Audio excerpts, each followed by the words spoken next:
Hello, I'm Guy Berger. I'm a director at UNESCO involved in our work to promote freedom of expression and access to information. Well, the pandemic shows how much we need information as a public good and the problems when this precious resource is overwhelmed or undercut by other kinds of content. Today, we can appreciate how the services of platform companies have allowed for vital knowledge to be shared and for social justice movements to be mobilized. Yet we note too that these services have also often given prominence to disinformation, to hate speech, and to harassment. A laissez-faire approach to the problems assumes that they will resolve on their current momentum. But in effect, laissez-faire and holding thumbs for improvement just means in effect that the damage to society could continue, and that this damage not just overshadows the huge benefits like circulating information as a public good, but actually risking that the bad cancels out the good. At the other extreme to laissez-faire, some states have used awareness of the problems to tighten regulation of digital content. But many of these steps intrude on freedom of expression and on press freedom in particular. And yet, freedom of expression is our right, and it should be the default setting. It should be limited exceptionally and only under the very strict conditions justified by international human rights law. And of course, besides for being a right, free expression is absolutely essential for identifying and debunking falsehoods, for exposing hatred and harassment online, and for democratic debate of government policy. And press freedom is foundational for independent professional journalism that contributes so much to information as a public good. And all this is why the alternative of laissez-faire doesn't mean greater content regulation. The benefits of freedom of expression can be endangered by going that route. In summary, neither laissez-faire nor risky regulation align with what UNESCO and most stakeholders would want to see. So what to do? Fortunately, there is a middle way. This path looks more at the underlying processes and the operations that shape the content online, rather than at the content products that emerge from these processes. And in particular, this route seeks to enhance transparency of internet company operations. That transparency can be achieved through voluntary or regulatory measures, or both. How does it work? Well, more transparency will make internet companies more accountable for their operations. More transparency will help to build public trust that indeed these entities are doing their utmost to be part of the solution and not being factors that compound the problem. And transparency would provide evidence so that government policy can be developed in an informed way, not in the darkness, nor based on emotions or political hunches. In brief, transparency avoids the limits of a laissez-faire approach on the one hand, and the dangers of additional content regulation on the other. It's in this context that UNESCO is pleased to release today a publication that we call an issue brief. And this includes a selection of illustrative high-level principles that can enhance the transparency of internet platform companies. Here are two examples. First, companies should explicitly recognize that they have an obligation to respect freedom of expression and the privacy of their users. And they should reveal how they assess their performance, what their findings are, and how they plan to act on these findings. A second principle is that companies should provide greater transparency about due diligence in volatile situations, like elections or conflict. Ahead of these situations, do companies conduct human rights risk assessments of algorithms that may amplify, for example, coded narratives which incite violent action? And what action do the companies then take? These ideas for broad principles of transparency and others like these have emerged from many consultations, and we thank those engaged so far. In the coming months, UNESCO will continue this dialogue with many more stakeholders, including all of those joining us today. 30 years after the adoption of the historic Windhoek Declaration, we foresee at UNESCO that agreed high-level principles for transparency could culminate in shared aspirational standards and serve as a useful guide for both companies and for states. In this way, enhanced transparency holds out a promise. It's a promise of achieving a better alignment of internet communications to the urgencies of human rights like freedom of expression and alignment to sustainable development and democracy. It's a promise that if we want information as a public good, then enhancing transparency of internet companies will be a better bet than the options of either laissez-faire or of content over regulation. Thank you. Great, Guy. Thank you so much for those introductory remarks.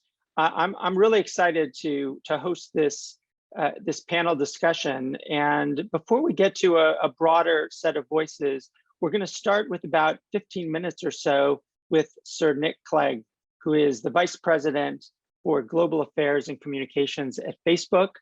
He's well known, particularly, of course, to people in the UK, where he was Deputy Prime Minister and leader of the Liberal Democratic Party.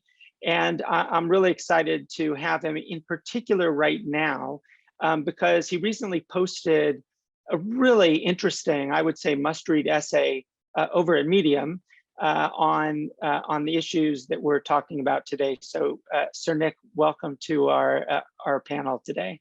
It's great to be with you, David, and thanks for hosting this, Guy. I'm really looking forward to seeing how this excellent new initiative of advocating for more transparency from internet companies unfolds, because it's much needed. And thank you for all the work that UNESCO is doing. Great, Nick. That's a really great introductory remark that you made, in the sense that you, and I think this is very clear in your essay over at Medium, you recognize the importance of transparency. And there were a couple of points that I just wanted to highlight as I lead into the question that I want to ask of you. So in the essay, you talked about personalization being at the heart of the internet's evolution. And then you talk about algorithmic ranking. And as you put it, ranking is the process of using algorithms to order that context that makes information relevant to people, makes information relevant to individuals, which I thought was a really important insight for you to highlight. And I want to ask you about that particular point that you raise, and ask, because you also refer to the magic of social media, and it seemed that your essay in a way is about demystifying that magic. So my question is, just to focus first on the topic and on Facebook, should this magic be demystified? And what are the important things, at least the most important things, that you see Facebook doing to demystify that magic and to make that process of algorithmic ordering more transparent to people? Yeah, look, I think it's essential, because billions of people use Facebook, and it brings great sort of joy and enrichment to billions of people around the world. But exactly how it works, in the boiler room, exactly why do you see what you see in the order that you see it, is often, quite understandably, a little opaque to people. And I think it's essential that people are both feel that they have access to more information about how it works, and then crucially have more control over the experience. So in terms of taking those two things, transparency and control, as two guiding principles, on transparency, that comes in many shapes and sizes. So, for instance, I think Facebook is now the only big internet company that every 12 weeks publishes a full report, a full transparency report of all the decisions that we take day in, day out to remove content because it breaks Facebook's rules. And we're soon going to subject all of that data to an independent audit, so that Facebook is not the judge and jury of that data. So people feel that they have real transparency on exactly, what is the prevalence of hate speech, which people quite rightly talk about a lot. We have recently published statistics showing that the prevalence of hate speech on Facebook is about 0.08% of total content on newsfeed. I wish it was less, But all of that is important, that we just show people how in very big terms the platform is being properly policed. But also in terms of your own experience as a user, there needs to be more transparency. You can go to those three little dots that you see in the top right-hand corner on Facebook posts already, and you can go onto that, and there's a tool there which says, why am I seeing this? So you'll see, why are you seeing this particular ad? Why am I seeing an ad for leather shoes for middle-aged men? Well, maybe because I am a middle-aged man who sometimes wears leather shoes. But the point is, we already have those tools, but those need to be expanded. And I think one of the most significant expansions of that transparency and, crucially, as I say, control for users is something that I announced in that post that I published on Medium, which is that now at the top of your feed, you can scroll to the top of your feed and you'll see this sort of toolbar, and you basically can toggle between having your feed algorithmically ranked by the kind of automated systems, and those algorithmic systems, try and make sure that what you see at the top of your feed is meaningful to you. It relates to things that you're interested in, and that's why you'll always see that posts from your siblings, your cousins, from your families, from your closest friends, from the groups that you already join on Facebook will always generally come first.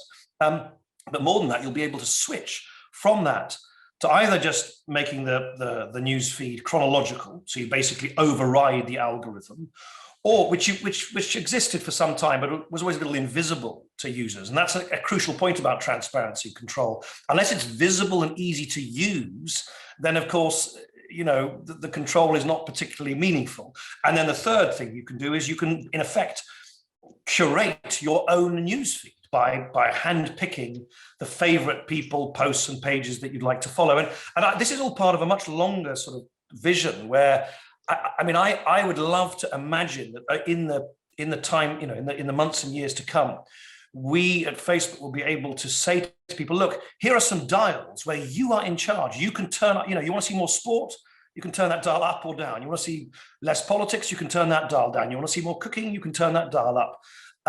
So I think this is all part of a journey where, as you say, there's sometimes rather opaque interaction between human being and machine or algorithm should be made more transparent, and people should be given more control. That's really interesting. I really thank you for that open presentation. Nick, can I ask you? You served in government at the highest levels for many years, and I wonder if, as we think about transparency, and this is something that I think UNESCO and of course regulators around the world are really grappling with, which is, to what extent should these kinds of moves, the kind that you're describing, should they be required of across the industry? So not just by Facebook, but by others in the industry.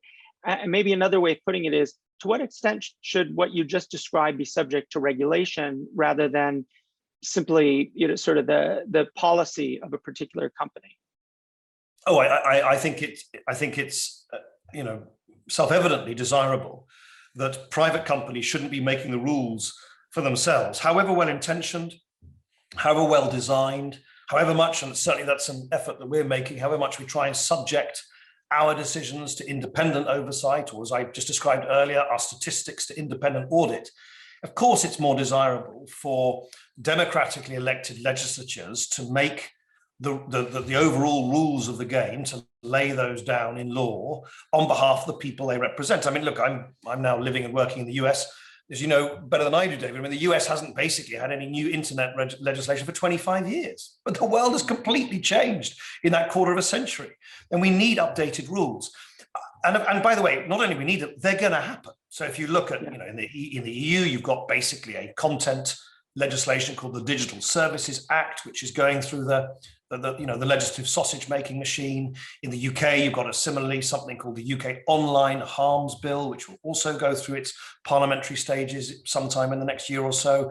In Australia's tabled similar legislation. In the US, there's a very live debate about whether there should be reforms to Section 230, which is the sort of foundational 25-year-old statute here in the US, which has sort of permitted this explosive growth of the Silicon Valley companies. So it's going to happen anyway. I would simply observe the following. In general, it is better in my view, that government should lay down kind of systemic rules on how the systems and policies of these big internet companies like Facebook should be published, made transparent, held to account, and crucially, if those companies then don't meet or the standards, if you like, of their own rules and don't enforce them properly, then there should be sanctions and penalties. What I think you generally want to avoid, which of course is the absolute subject of today, is governments trying to handpick what kind of content they like or dislike. And this is where it gets really, really tricky, because let's remember what we're talking about here generally is a debate about legal, but unpleasant or even harmful content. And I think so I think it makes sense for, as you suggested, for regulation to be put on the statute book so that there are mechanisms of transparency, mechanisms of accountability for the systems that these companies use. But of course, I think most people, particularly in a gathering like this, would be very wary of government saying, I don't like that bit of political speech, which is critical about me, or I don't like this, because one person's, as we know, one person's offensive speech is another person's right to free expression. And so I think on the whole, as long as governments lean towards systemic rather than post by post, content by content legislation, then I think we'll be headed in the right direction. Yeah, that is really interesting. And as we're having this discussion, I'm realizing we could spend 2 hours talking about these issues rather than 15 or 20 minutes. But Indeed, there's lots of questions I'd like to ask of you, so we could go on for hours. Exactly. Yeah, exactly. That'll be the next panel that we host.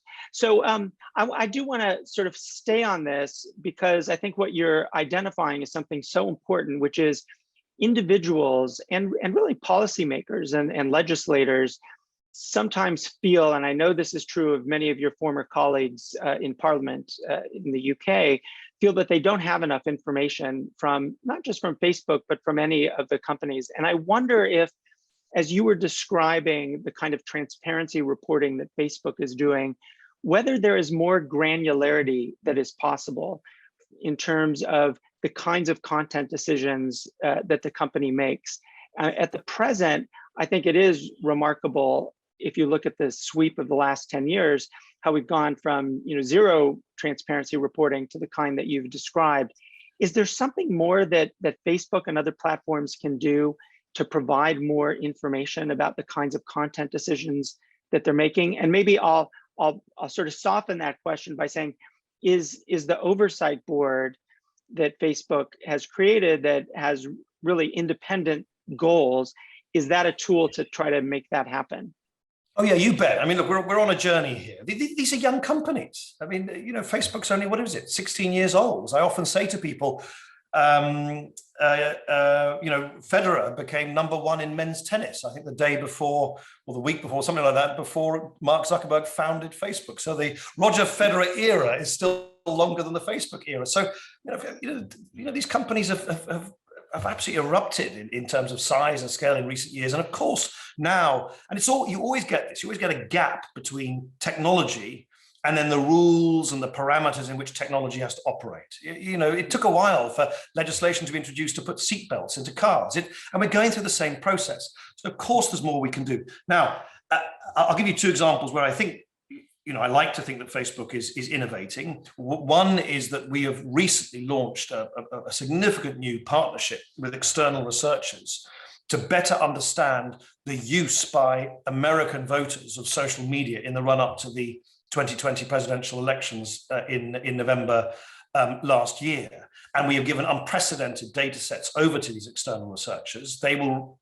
operate completely independently, completely transparently. Obviously, all the users who participate in the research they will have to provide their consent, and hopefully they'll be publishing their early results sometime during the summer and autumn of this year. So there's been a slightly faltering start on the part of a company like Facebook on how to work out how to square the circle of giving data sets to researchers so that they can do meaningful research and really kind of lift the veil, if you like, on how these systems work.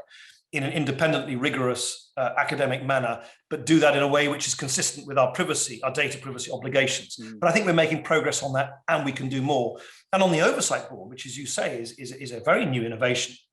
It's a completely independent board of highly distinguished individuals, many of whom I suspect you know, David, who adjudicate on content-specific disputes where, you know, someone says to Facebook, you shouldn't have taken my content down, and Facebook says, no, we believe we should, or vice versa. We've kept something up and people think it should be taken down. And they make decisions transparently, they publish all their decisions, and Facebook has to abide by them.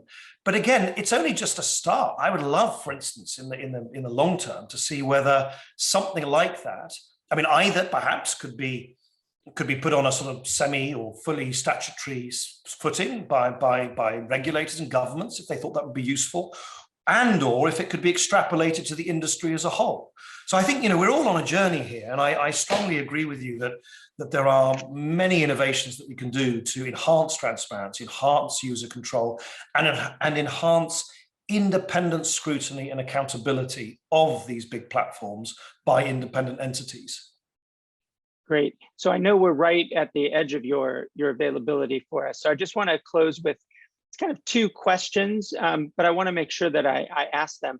So one of the, I think, persistent features, not just of social media, but of the internet generally, is the kind of pressures that both companies and individuals face from governments. Of course, this is particularly true of authoritarian governments, but it happens from democratic governments as well.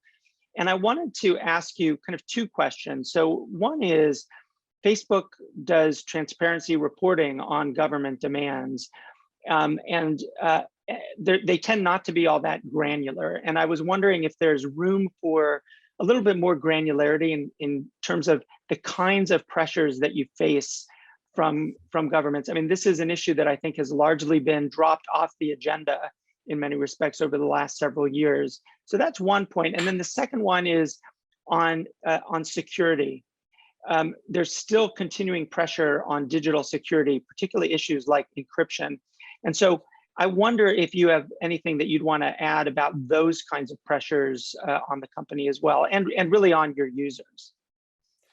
Yeah, I mean, on the first, I think that's a really fair point, David, because, you know, far from diminishing, the pressure, particularly from, but not exclusively, but particularly from authoritarian or semi-authoritarian jurisdictions for platforms like Facebook, but not just us, you know, YouTube, Twitter, you know, we're all being subject to the same pressure to remove content that really we don't feel comfortable removing, is pretty remorseless. And if you look at, you know, if you look at the dynamic in countries like Turkey, Thailand, Vietnam, Russia, you know, it's a constant sort of menu, if you like, of demands. And we're put in a very difficult position because, we have to, of course, we are law-abiding companies, so we have to abide by the laws of the land, whatever we think of them. And crucially, because, you know, at some point you get to a pretty kind of almost sort of fundamental trade-off, which is, if you don't accede to some of these demands, however much you try and resist, you run the risk that the people you're trying to serve, sort of millions of ordinary, you know, folk in those countries, might be deprived of these wonderful tools which allow them to express themselves. And so you have this, and you know, this is not a mathematical equation. This is a really difficult, you know, a set of sort of invidious choices with kind of an invidious set of judgments that you need to make. And I think it's a fair point that we should, wherever we can, sometimes we can't, be as fulsome as we can in explaining that. On your second point, yes, I think there is a growing debate, particularly around the technology of end-to-end encryption. You know, end-to-end encryption is one of the best technologies we have to, as life basically, and of course this has accelerated dramatically during the pandemic, as life basically has almost transferred hook, line, and sinker for many, you know, billions of people around the world, and not everybody, but huge numbers of people, to the online realm. End-to-end encryption is one of the best ways that we can guarantee that what you say to somebody else is safe, it is secure, it is private. If I send you a WhatsApp message, David, I know that only you and I know it, unless you give it to somebody else or someone steals my phone or your phone. And there is a great deal of pressure in many countries. And by the way, in countries all around, there's a very live debate in my own country about this, for instance. But here's the problem. You kind of either have end-to-end encryption or you don't. I mean, by definition, it's either safe and secure for everybody, or it's not. This idea that it can be sort of selectively unsafe for the good guys, and that will never be exploited by the bad guys, doesn't seem, well, it just isn't logical. It's either something that to be safe in all circumstances, but this idea that you can sort of switch it on and off, or you can build what has been called in the past back doors, or and that's where it gets difficult, and that's where we work very hard to explain to governments that even though we cannot see, and indeed they cannot see, the actual content of the message sent from sender to receiver, there's a whole bunch of other things we can do to try and keep people safe. We can look at metadata, when messages are sent, by whom, and so on and so forth. We can, in our case, we can look at patterns of behavior on the open social media platforms like Instagram and Facebook. And we can sort of see whether that translates onto the behavior on messaging apps. And WhatsApp, which is one of the world's most popular end-to-end encrypted app, we remove, I think, millions of accounts for behavior that we think breaks our rules without seeing their content. So, I hope we can have a kind of grown-up debate, an international debate with law enforcement and with governments around the world to enshrine end-to-end encryption as one of the best guarantees in a sort of universally digitalized world, that people's privacy and security is still guaranteed from hackers, from fraudsters, from criminals, from snoopers, but also work collaboratively using lots of ingenious technologies to also go after criminality and bad behavior. Great, Nick, you've really opened up, a whole vista of other issues that we could address here, but I know that all of our time is really brief. I want to thank you for joining us today and for highlighting the kinds of things that Facebook is doing, your view on the regulatory moment that we're really heading into and that we're kind of in the middle of, and the other issues that we've addressed. So thank you so much. You've really launched an excellent set of ideas for us to talk about in our broader panel in a moment. Well, thank you. And thank you very much to UNESCO as well. Thanks very much. Thanks, Nick. So now we're going to turn to really a focus on transparency at a more detailed level. I want to thank Nick Clegg for joining us and for spending a few minutes talking about the range of issues that Facebook has been addressing in terms of transparency. Obviously, many, many more issues to address when we're thinking about transparency.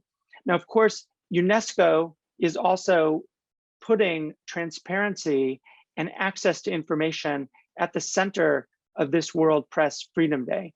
But what does transparency actually mean? What does it mean in particular in a digital age? And even going further, how can transparency, which obviously connotes a kind of access to information, but how can it really provide value to individuals worldwide who are seeking to exercise their fundamental rights to freedom of expression, to public participation, also to being safe in an era when so many actors are using digital space in order to interfere with other fundamental rights. So we have a really remarkable group of people to talk with us in this high-level panel about transparency. And rather than providing and spending too much time of my own time speaking, I'm going to introduce each of our panelists as we move forward. And I'd like to start with Demi Getschko. Demi, who many of you undoubtedly know, who is considered really an internet pioneer, as part of the Internet Society's Hall of Fame for the internet. Demi is now the CEO of the Brazilian Network Information Center. And Demi, having spent so much time thinking about the internet and thinking about freedom of expression and privacy and all those different kinds of issues, how do you think about transparency? Or maybe more directly, how would you define transparency as a policy guide for us? It's not a very simple question, but anyway, I will try to say something around. First of all, I'm of course a big old fan of the internet, and I'm of course very in favor to preserve the openness, the freedom, and the liberty we find in expressing our views and giving all the people the possibility to speak on. I think this is one of the great achievements of the internet. And but you have of course a lot of things to correct and to make it better. The problem here is not to throw the baby with the bathwater together.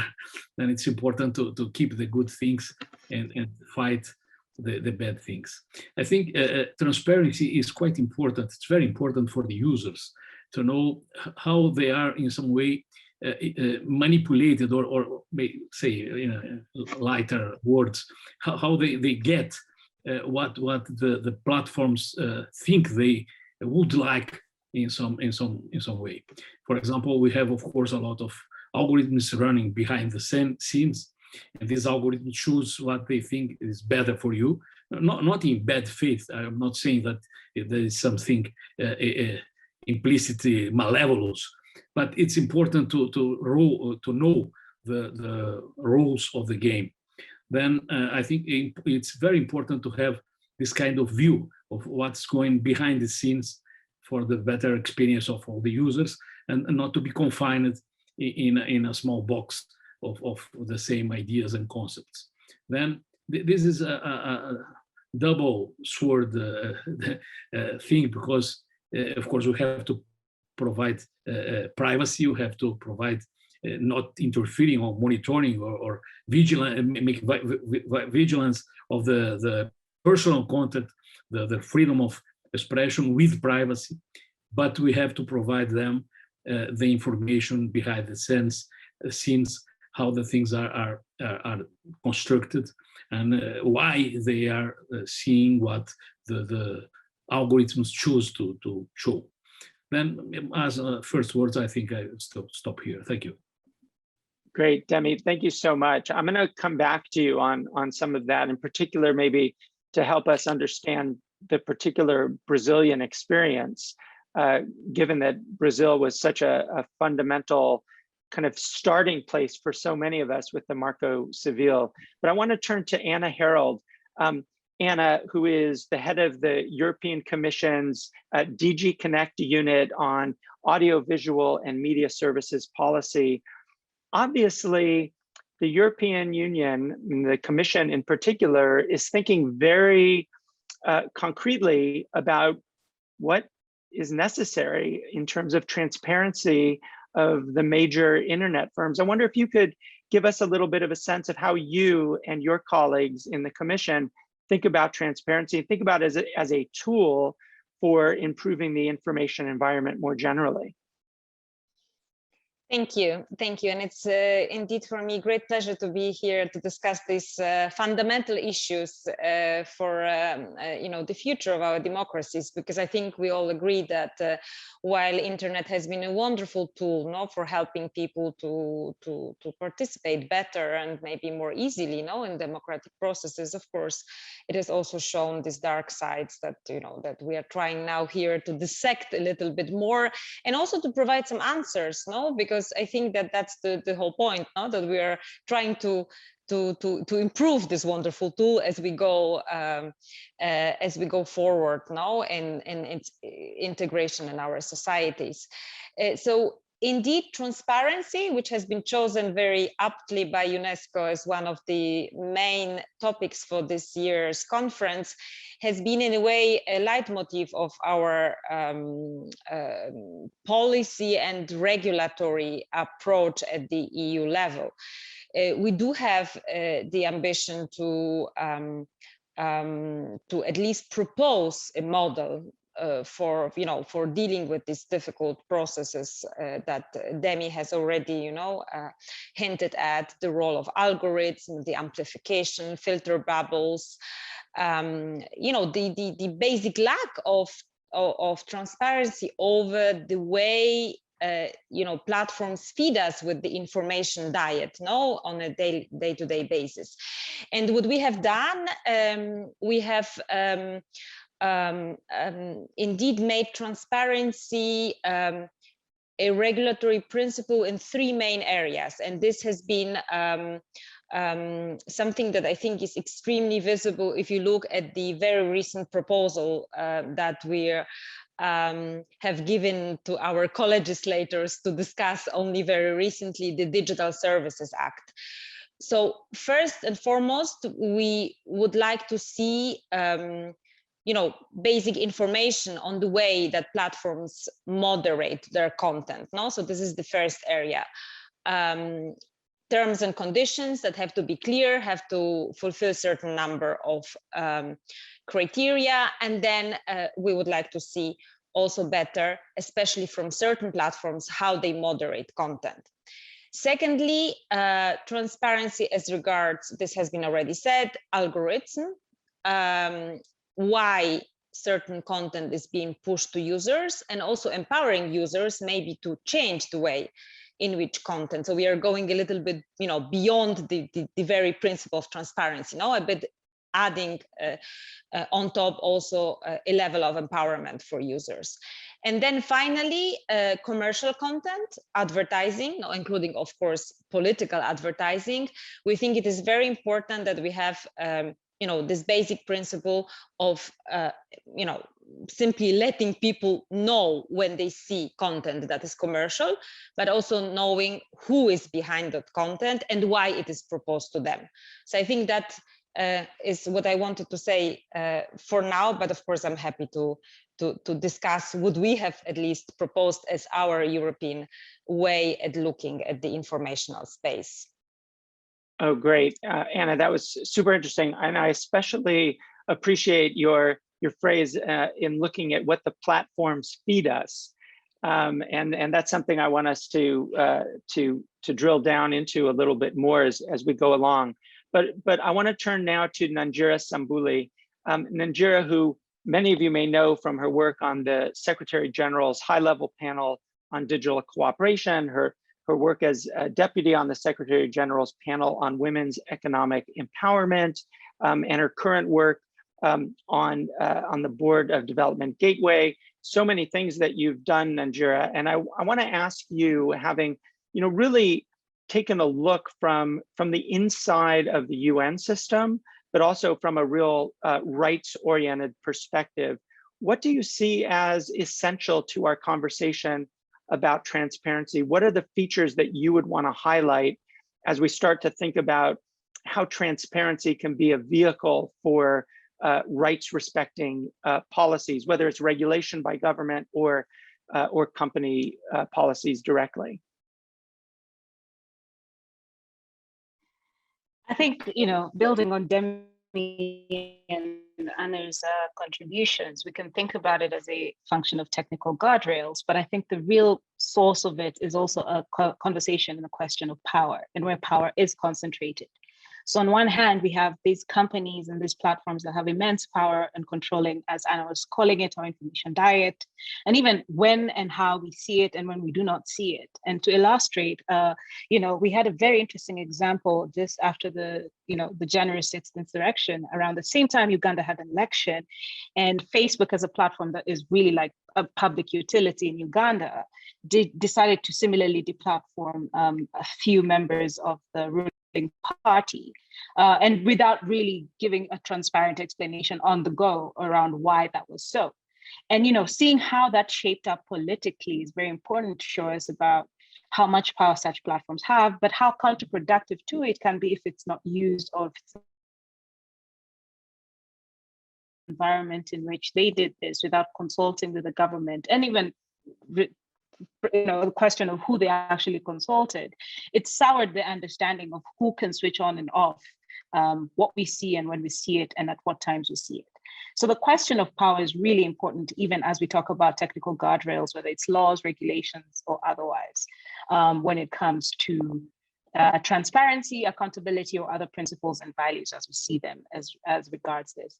And I really love something that Sun Hong said about transparency, which is that when transparency is compromised by the concentration of power, it's often the vulnerable who are asked to make up the difference and then to pay the price. And, you know, we've seen what happens, which communities grieve.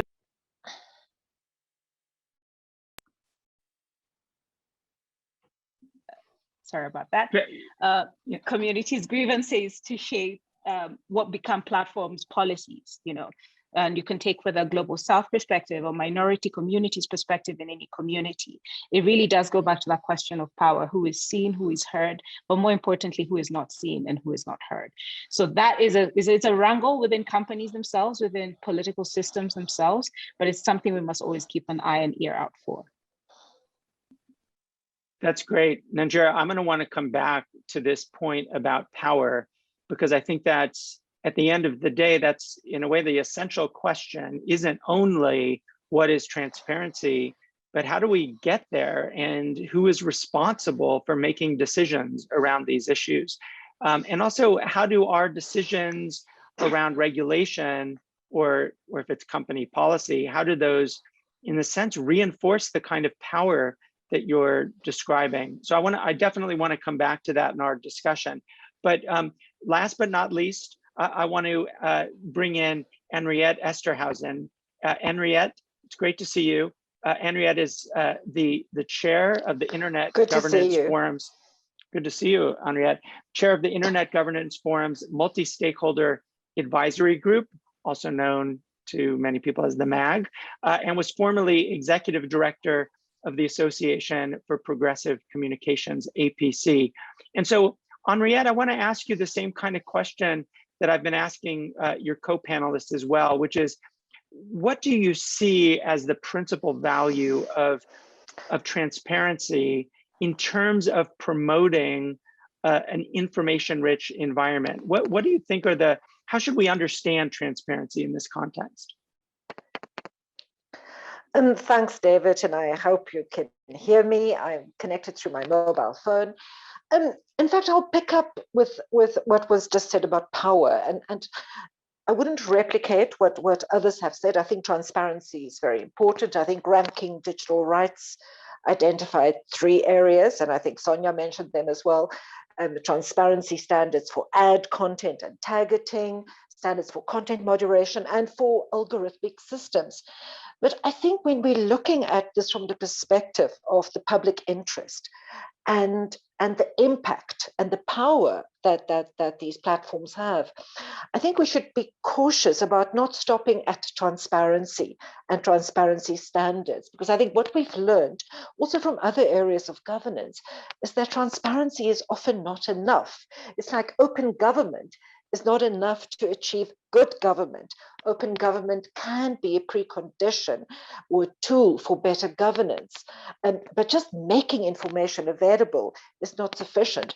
And I think what is so challenging and what we need to try and factor in how we think about transparency when it comes to the platforms is that the impact of the platforms is the sum not just of the actions of the platforms themselves, but of the behavior of the users of those platforms. And I think from a regulatory perspective, you need to find a way to regulate in a manner that can address the impact of the platforms, the impact for the platforms as they are interacting with the users, as users use them. And I think this is actually far more complex, but I want to draw here on a concept that academic colleagues in Germany have recently introduced, Jeanette Hoffman in particular, and that's the idea of observability, so that beyond just requiring platforms to be transparent about these different facets of their operations mission, and ensure that they meet preconditions to make information available for academics, for researchers, for human rights defenders, and information not just about the standards that they are applying, but actually information about how the machine learning systems are learning in response to user behavior.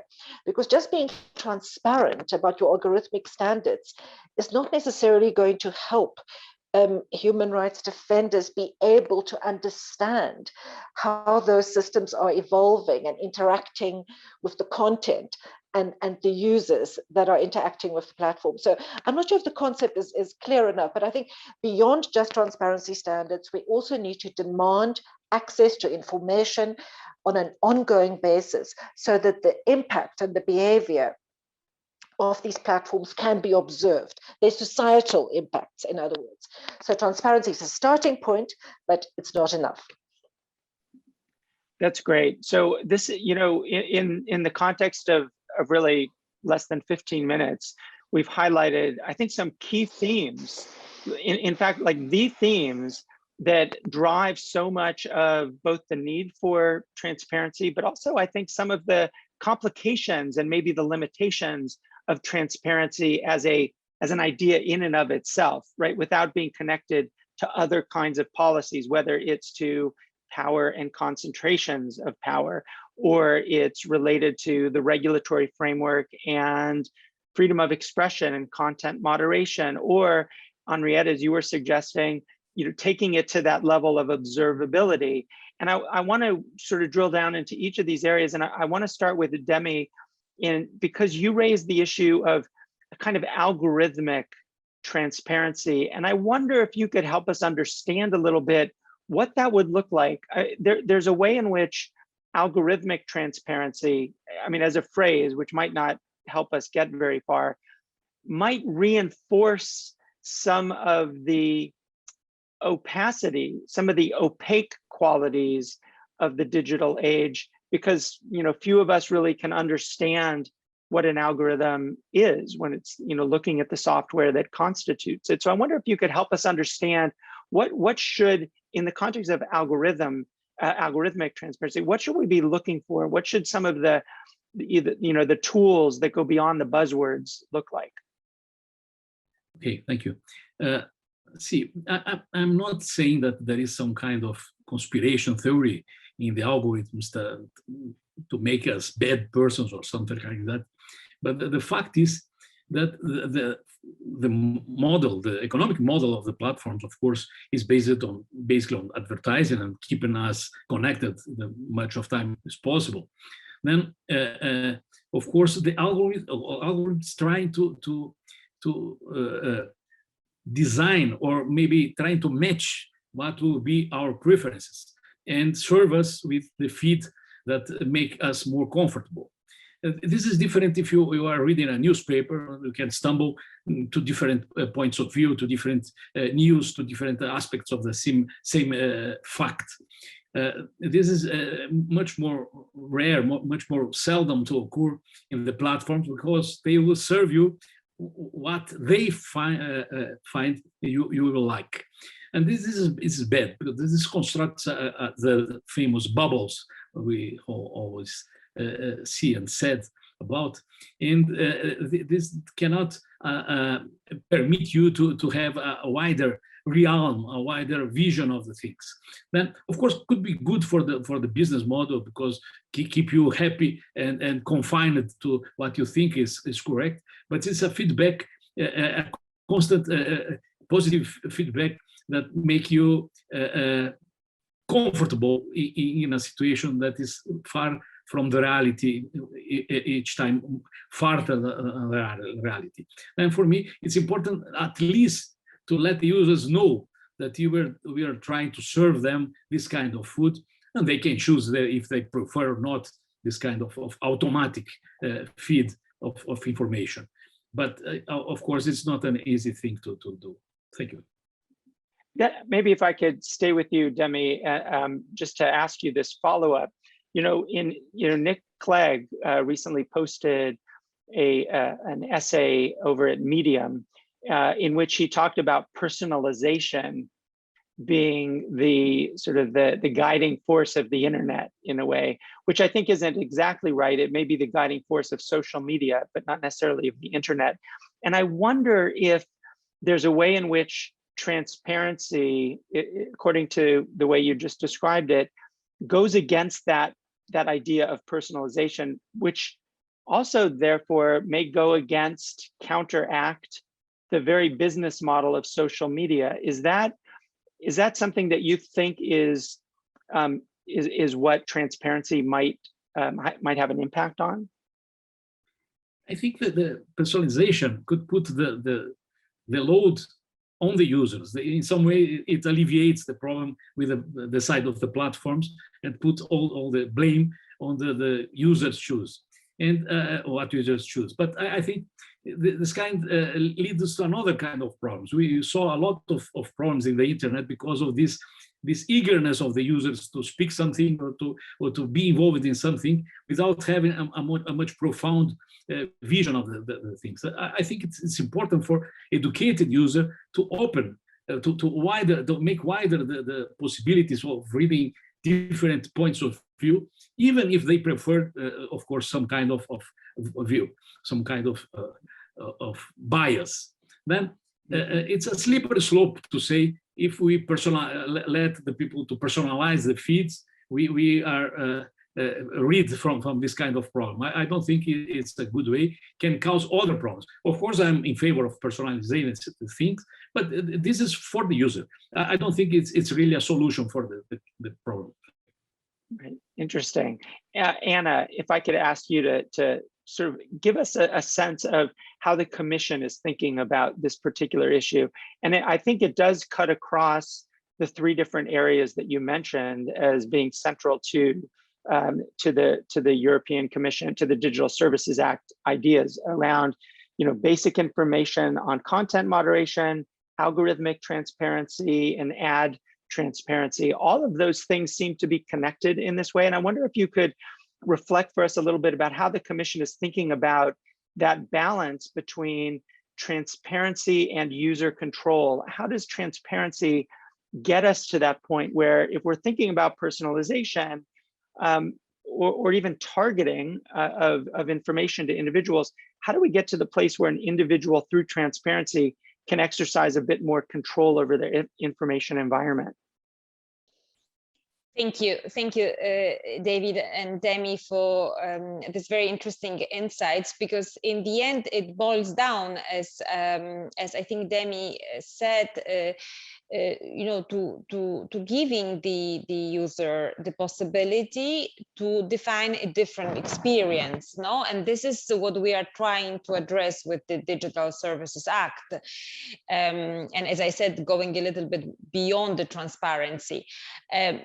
At the same time, there is another question which I think is central to this issue of personalization and algorithmic transparency, which is whether we should stop here, whether it is only about transparency and allowing the users to have an impact on the way information is presented to him or her, or is it also about setting some principles for certain types of content that is considered from a public policy point of view as desirable because it is of general interest, as it is called in our media law traditions, and giving this type of content a particular prominence, or making this content more discoverable, more findable to users. And this is a separate policy discussion where we don't pretend to have any answers, but at least we have started having that discussion when we introduced recently in our media rules at the EU level a possibility for member states to have such findability obligations as regards general interest content. So I'm just leaving this as as a food for thought.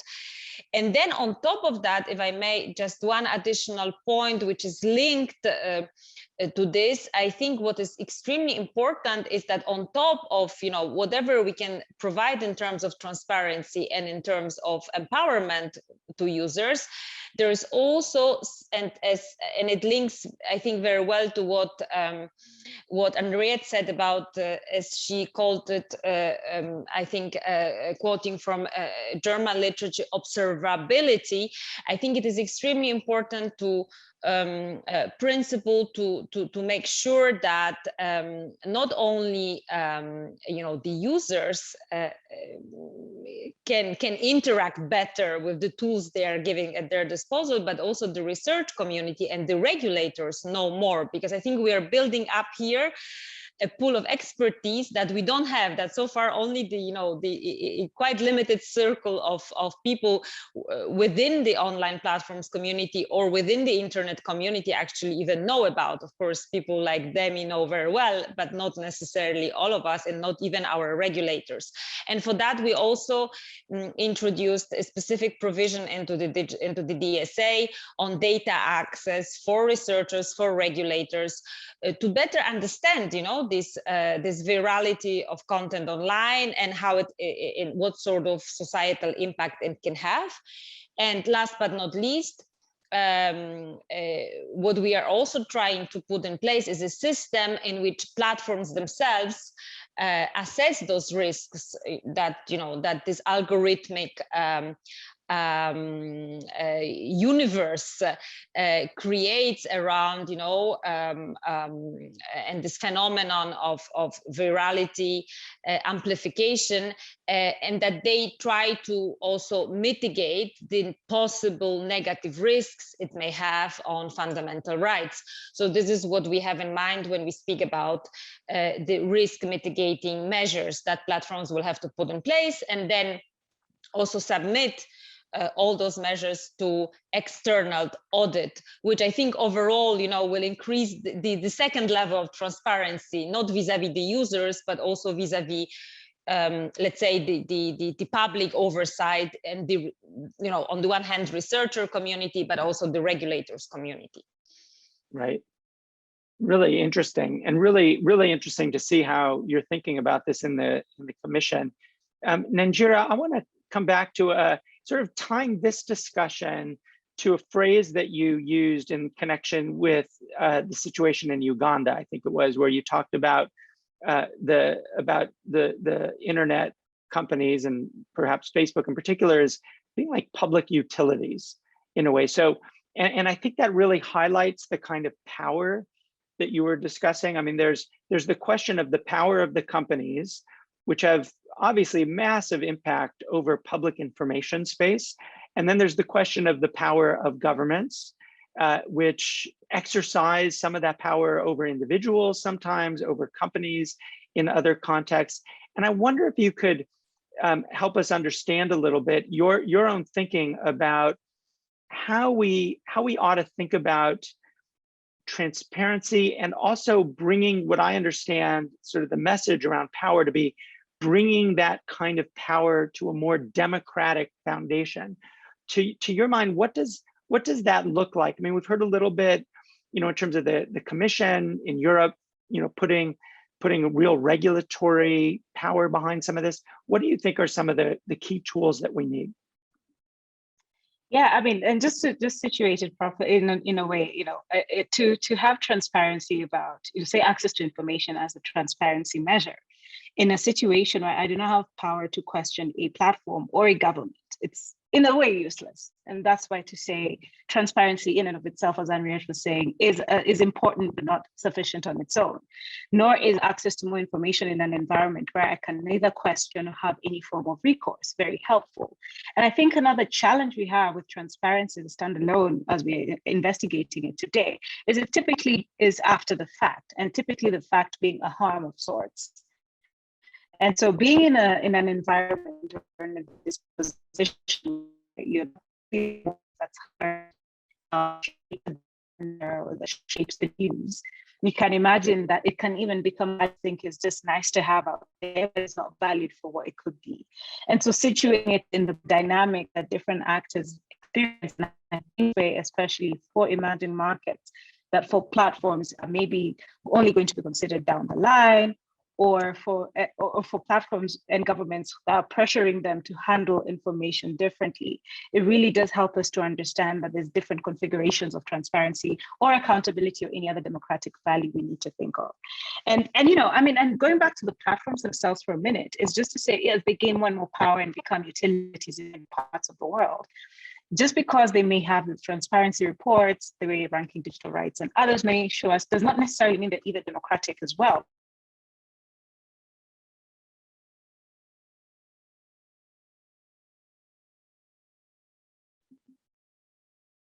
I think we lost Nanjira. As soon as she comes back, I'm going to turn it over, go back to Nanjira.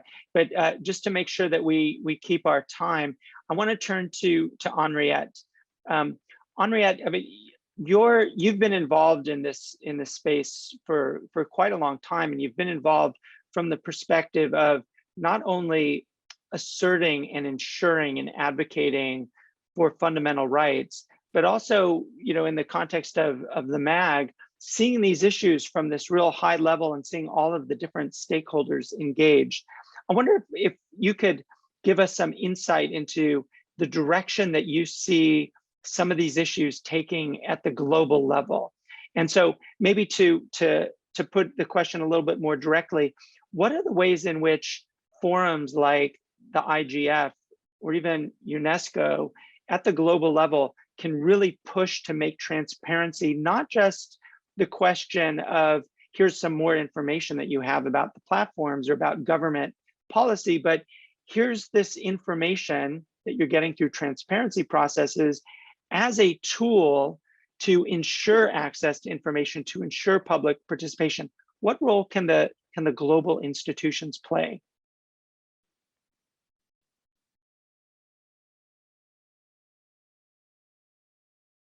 I'm not sure, you need to be unmuted. I'm unmuted. There you go.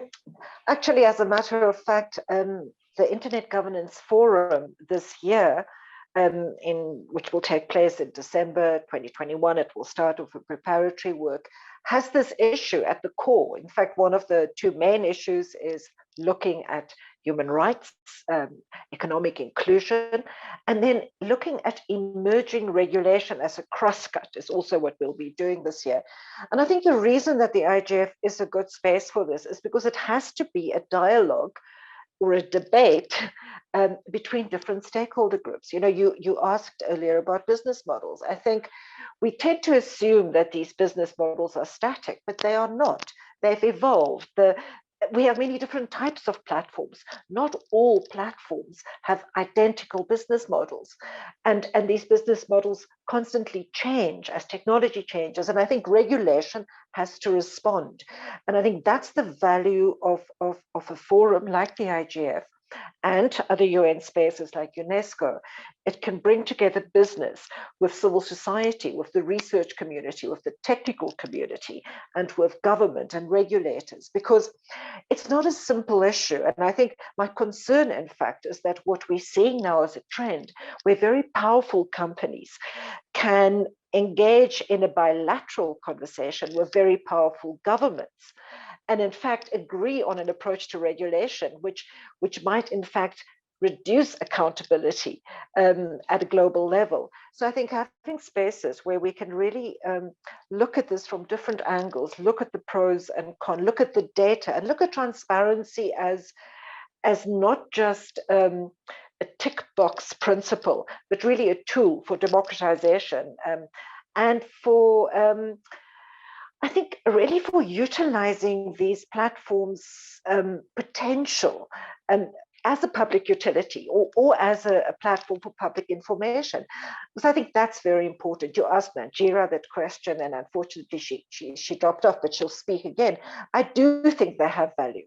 I do not think that increased regulation will destroy their business model. I think they'll adapt. I think more accountability can actually ultimately strengthen the role that these platforms do play, because in many parts of the world, they are vital. They're the only spaces where public political participation can really take place. So finding ways of strengthening their publicness, making them more accountable is definitely a worthwhile effort. And the IGF can contribute. I think it's definitely a good space for ironing out all the glitches and trying to build some consensus, or even if you can't build consensus, at least having a better understanding of where the dividing lines are. Yeah, I think that's so interesting. And there's so much packed into what you just said, Anriette, that I'd love to, I think as with each of you, there's at least an hour or two of a separate panel to drill down into. I want to go back to Nanjira, in part because you were cut off, but I also want to ask you about this. I mean, few people have your insight into both sort of what happens at the global level because of your engagement on the high-level panels that the Secretary General convened, but also your real insight at a regional level. And sometimes it seems that the discussions at a regional level, for example, in Europe or North America, seem a lot different than the kinds that you'll have in Africa, where, as Anriette was just suggesting, I think that a platform may have a kind of control over the public space that it doesn't even enjoy in a market like in Europe or the United States. How does that affect, going back to your initial intervention on power, how does that affect your thinking on power and the way in which transparency at the regional level can be of value?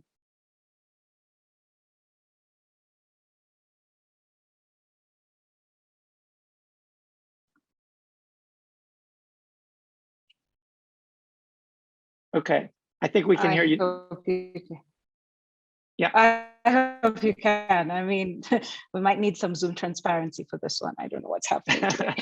I mean, from this regional perspective, there's another way to think about these platforms beyond just being service providers on the online level, in that they're also becoming public utilities at the infrastructure level. So for even over and above this level we're talking about with content, there's where they're doubling down on that power. And so that there's a power amassed there that can even be power over the governments, even in a very democratic dispensation. And these are all the dynamics that we must map through forums like IGF, as Anriette was pointing out, to really unpack what we're talking about. It's not a monolithic issue. Power mapping is very important from different perspectives, and especially from the perspectives of those who've been left behind and who are at risk of being left behind, and for whom these platforms are the only way for them to engage in the online ecosystems that we're thinking about.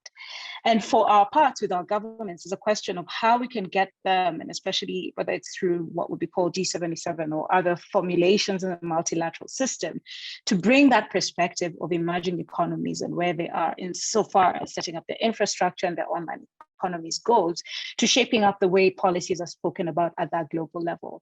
Because typically you have the European perspective as a normative superpower, quote unquote, and then the others as the contributors of platforms that we're all trying to figure out how to keep transparent. So that's just a preliminary way to think about the work that we have ahead of unpacking this. And I hope that this can be something that feeds the conversation about values like transparency, accountability, and now observability as we go forward, because we need to get guardrails, but we need to get guardrails that are contextual for every region, if you will, or every perspective, but also to build a commons from a bottom-up way that everybody and every community's angles are represented. Great, that is so interesting, and I think such an apt way as we come toward the conclusion of this panel. Honestly, I would love to have another 45 minutes with you to address some of these issues, but I want to give you each like 30 seconds maximum to sort of either highlight something somebody else said, or just make a point that you didn't think quite got addressed yet on the panel. And so in real brief terms, let me start with Demi, just to stay in the order that we've had. Thank you. I was thinking about what was said here, and I remember a phrase of an old Greek philosopher, Heraclitus, 500 before Christ. He said, everything flows and nothing stays. Ta pandarei in Greek.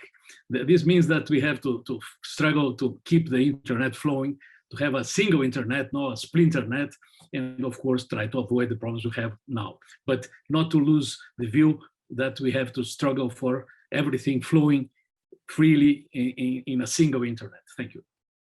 Great, thank you, Demi. Anna. Yeah, it's been interesting to hear that what Demi just said, because in the end we are, the EU is a bit of a laboratory of that. We want to have one internet. That's why we want to have these common rules in the end. That's the kind of. There is of course the public policy objective, but there's also the the internal market objective as well. But if you ask me about my 30-minute thing that hasn't been said maybe today, and that probably it's this distinctive European contribution to this debate, is that I think we all agree, across the globe about the principle of transparency, empowerment, also dealing with power. But I think what is particularly European in the way we look at these matters is this public oversight element in this dilemma of, who gets to oversee the internet. So there is this dichotomy between private or actually criticism of the private enforcement of norms in the internet. And I think what we are trying to do with the Digital Services Act, but also with some previous approaches that we had in European media rules, is really to have an impact on what the terms and conditions of platforms are, and then how they are then overseen. That there is a public. Of course, we fully understand. We can't do it as we did in the past. With regulating media companies, that have full editorial responsibility, and it's easy to in a way oversee them. But I think we are trying to inject a bit of this public oversight component into the system, and I'm really optimistic that with that approach we can get at the right balance. Of course, it will be multi-layered. Of course, it will be much more complex. But I think this is what we lack at this moment. Great, Nanjira. Just recognizing that we didn't get to speak about the role of journalism and press under the auspice of World Press Freedom Day, but just acknowledging and the struggles that the fourth estate is facing under this new dimension, and just holding space for that. Thanks. Yeah, thank you for saying that. Of course, this is UNESCO and it's World Press Freedom Day, so I appreciate your highlighting the connection to journalism as a key democratic foundation. Thanks for that. And for the last word, Anriette, you get the last word. But we need to have you unmuted. Sorry, this mobile phone. I want to go back to the press as well. I think that we make this feel and seem extremely complicated. And I'm going to go out on a limb here, and I think maybe it's not that complicated. We have decades worth of experience of press self-regulation, press co-regulation, and principles of fairness, accountability, truthfulness that we've applied to the media and to the press. And I think the United States has fantastic body of knowledge and principles and practice in that respect. And I think we can draw on that. So for me, the emphasis is not just on public oversight. In fact, it's much more on public interest and public accountability. And I think that we can draw on the tradition of press freedom, the principles of press freedom in approaching regulation of content-related platforms.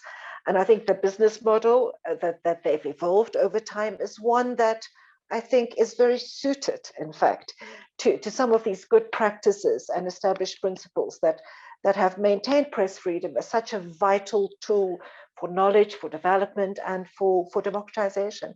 So I would go back and start from there, in fact, in looking at principles of transparency and other forms of public interest accountability in approaching regulation of content platforms. That's such a great place for us to conclude this conversation. We've talked about some real big issues, right? We've talked about power, about the importance of regulation in this space, of individuals' ability to access information. And we've talked about journalism, not enough, journalism and democracy. And I think, Anriette, your last point is really crucial for us, and maybe 2 points that I just pull out to end this conversation.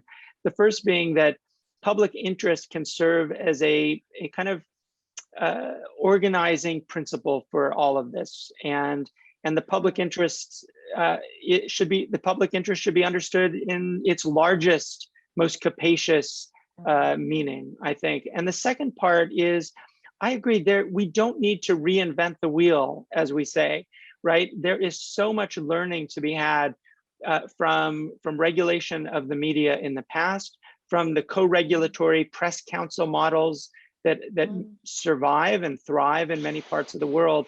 There's a lot of opportunity for us to create oversight and ultimately to ensure that access to information, which is fundamentally a matter of human rights protection and promotion, is a part of this discussion.